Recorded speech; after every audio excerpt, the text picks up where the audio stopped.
What's up, nation? Really appreciate each and every last one of you all. Thank you all for tuning in.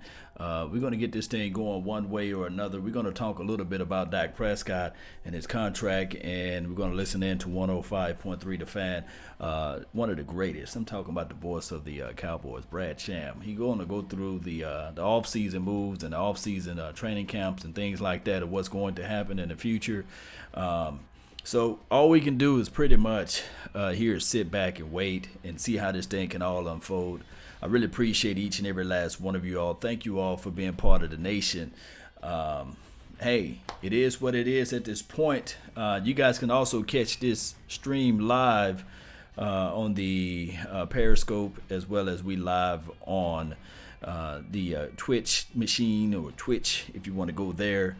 To check out this content. And we are live also on the Facebook.com. So check us out there. Just type in LAW Nation and you should see either my logo or my face. But let's get this thing going one way or another. Guys, you know how this thing go, right? Brad Sham. Help keep his name forward is every bit as important to me as the great honor of going in with longtime friends like Randy and Denny Freeman and Shireen and John McClain. Excellent. Brad Sham, Texas Sports Hall of Fame inductee, joining us here on 105.3 The Fan. We were talking about What's this up, the man? other Jordan day. K. When you were Cowboys making family, outstanding brisket. And I found out you were a cigar guy as well. That was my that made my day right there. Oh, that was never a secret. You just got to be in the right place at the right time. That's right. And we were talking about some of these Cowboy topics, so I wanted to bring it to the airwaves with Pat here. What has stood out to you at some of these Cowboy practices?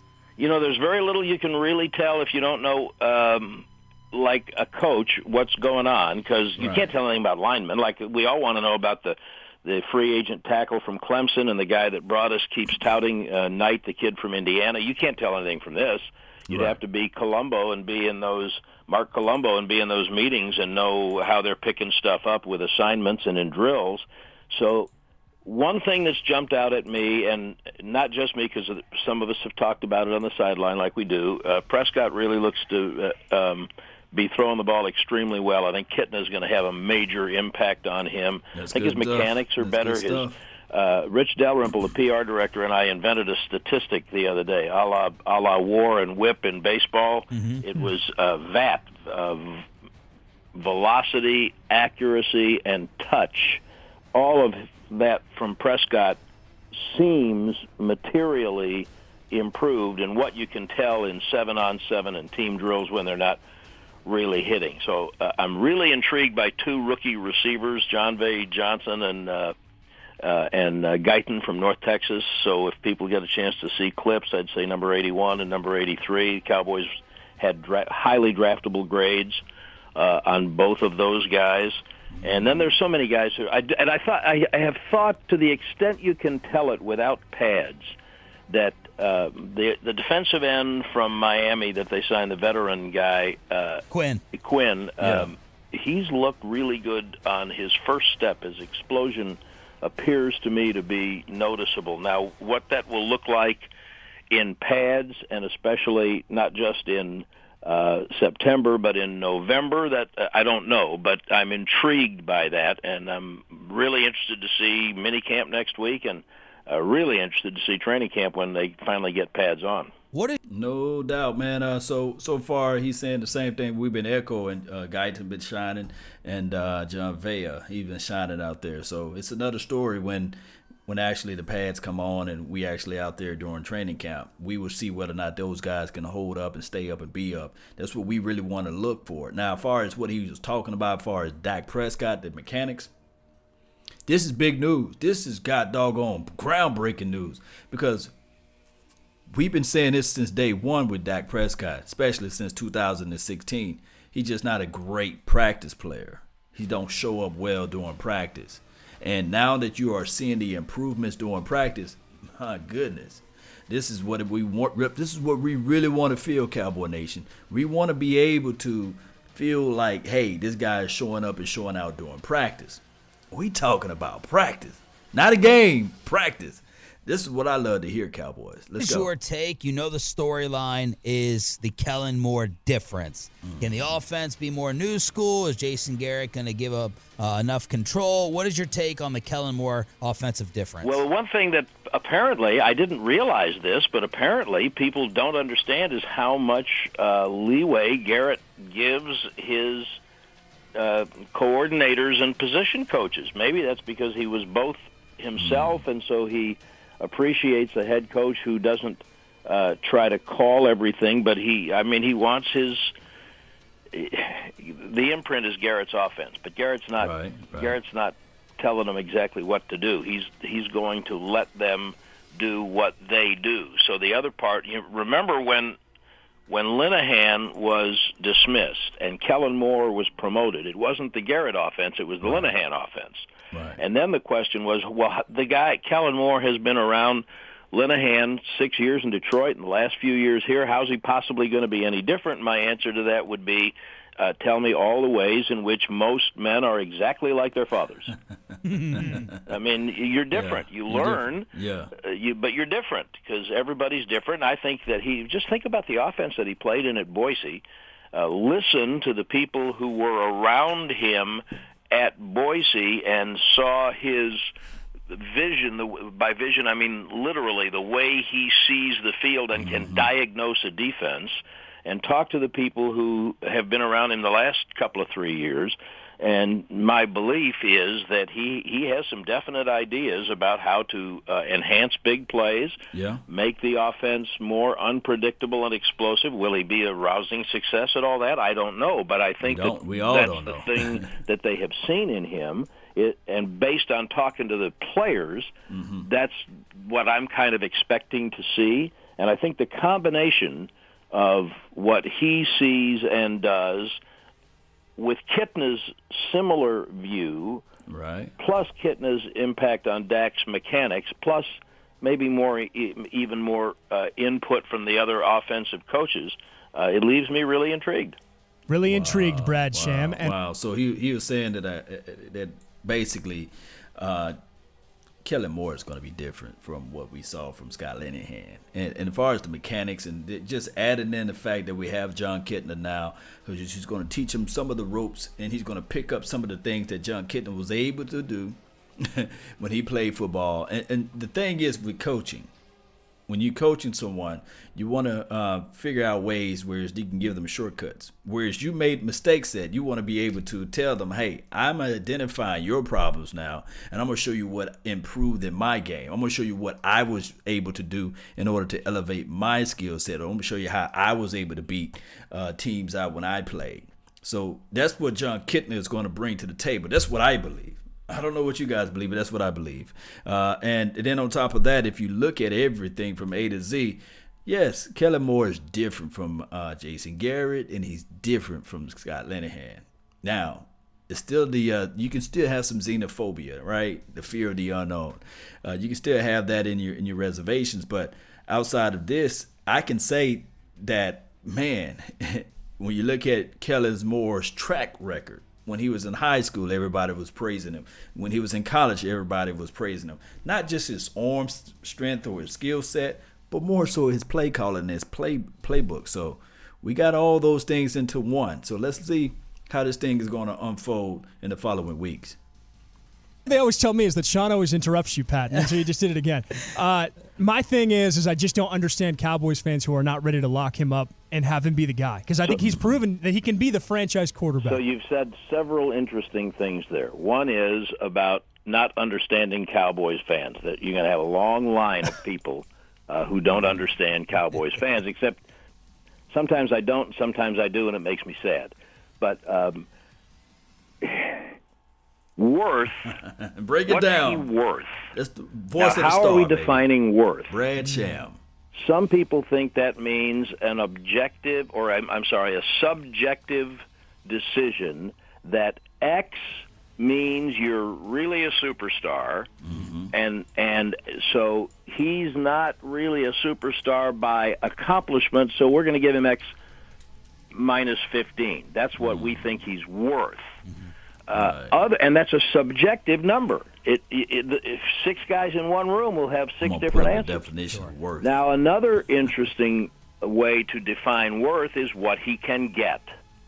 And I kind of tend to lean toward that, because if what we're talking about is worth, then athletes and entertainers make less than nurses and police officers and teachers. Get them, Brad. That's not the world we live in. Ooh. Worth, frequently, is what you can get.